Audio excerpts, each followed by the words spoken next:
In this video, we are going to discuss some of the problems related to the topic inverse variation. In inverse variation, we can see that an increase in one quantity causes a corresponding decrease in the second quantity. For example, we know that when we increase the speed, the time taken will decrease. Or if you decrease the speed, then the time taken will increase. So here an increase in speed causes a decrease in time taken, or a decrease in speed causes an increase in time taken. So this is a case of inverse variation. Now we have 2-3 questions based on inverse variation. First one, if 15 men can do a job in 24 days, in how many days will 40 men complete the same job? So here 15 men are needed to complete a job and they will complete it in 24 days. So if we increase the number of men from 15 to 40, then in how many days will the job be completed? And we know that when we increase the number of men, the number of days will be less. So this is a case of inverse variation, because the increase in the number of men causes a decrease in the number of days. So here we need to find the number of days needed for 40 men to complete the job. So that we will take it as x. Let the number of days taken by 40 men be x. Then ratio of men, first quantity is equal to 15:40. Ratio of days is equal to 24:x. This is a case of inverse variation. So in the case of inverse variation, when we take the ratio, we have to write like this: ratio of men, that is first quantity, is equal to inverse ratio of days.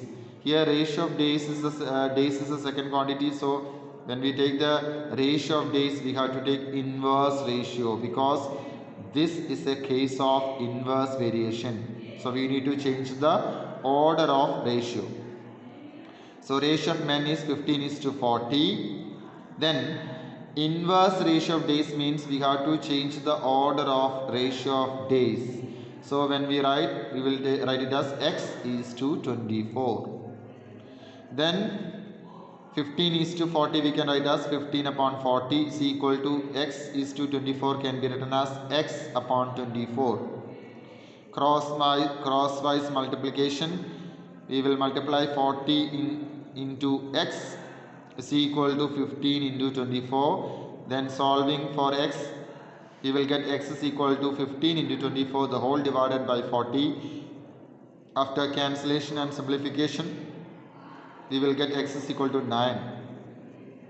Therefore we can say that in 9 days 40 men will complete the same job. Now second example, a garrison had sufficient food for 460 soldiers for 40 days. After 10 days, 140 more soldiers came to the fort.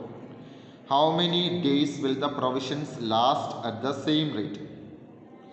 So at first we had 460 soldiers and the provision will last for 40 days.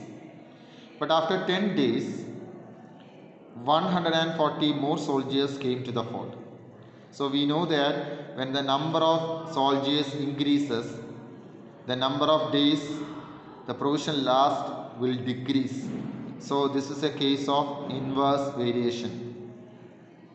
Once you get a question, read the question properly, identify the quantities, then identify what type of variation, then solve it accordingly. Here the 10 days were already passed. Okay, so the remaining days for the initial number of soldiers, at first we had 460 soldiers, so initial number of soldiers is 460.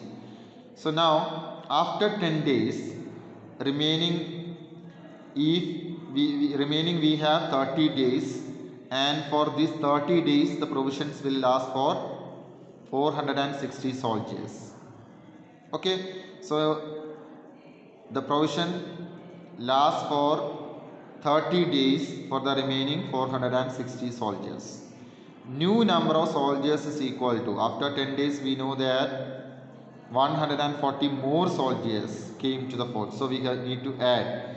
New number of soldiers is equal to 460 plus 140 is equal to 600. So now we have to find out of this 30 days, this 30 days provision is for 460 soldiers, but instead of that we have instead of 460 now we have 600 soldiers. So we know that when we increase the number of soldiers, the provision will last only for less days, that is less than 30. So we need to find for how many days the provision will last for 600 soldiers. Let x be the number of days the provision lasts for 600 soldiers. Then ratio of soldiers equal to, at first we have 460, then we have 600 soldiers. So 460 is to 600. Ratio of days is equal to 30 is to x. This is a case of inverse variation. Now in case of inverse variation we need to change the order of second quantity. So hence ratio of soldiers is equal to inverse ratio of days. Then writing the ratio 460 is to 600 is equal to, we need to change the order of second quantity, that is x is to 30. Then second step, 460 upon 600 is equal to x upon 30. Cross multiplication, we will have x into 600 is equal to 460 into 30. Solving for x, we will get x equal to 23. Therefore, the provision will last for 23 days.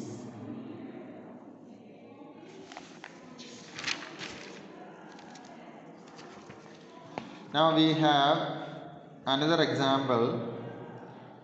A group of laborers is hired to complete the work in 12 days, but 3 of them do not come to work. Find the original number of laborers in the group if the remaining laborers completed the work in 15 days. So we need some number of laborers to complete the work in 12 days, but 3 of them do not come. So we know that if 3 laborers did not come, then the number of days required will increase. So that's why instead of 12 days, we need 15 days for the remaining laborers to complete the work. So we need to find the original number of laborers. That means the number of laborers required to complete the work in 12 days. Let x be the original number of laborers hired to complete the work in 12 days. Then number of laborers, those who came to work, is x minus 3, because 3 did not come to work. So original number x minus 3, this is the number of laborers, those who came to work, and they completed the work in 15 days. Ratio of laborers is equal to, at first we have x number of, original number of laborers bx, then for the work we have only x minus 3 laborers. Then ratio of days is equal to, we need 12 days for x number of laborers, and x minus 3 laborers take 15 days to complete the work. This is a case of inverse variation, because when we decrease the number of laborers, we need more days to complete the work. Hence ratio of laborers equal to inverse ratio of days, that is x is to x minus 3 is equal to, change the order of second quantity, second ratio, then we will get 15 is to 12. Then x upon x minus 3 is equal to 15 upon 12. Cross multiplication, then solving for x, after cancellation and simplification we will get x equal to 15. and x we know that it is the original number of labors. So therefore original number of labors is 15. And if you are asked to find how many labors came to work, we can find by subtracting by 3. Then 15 minus 3 we will get 12. So 12 labors came to work and original number of labors is 15.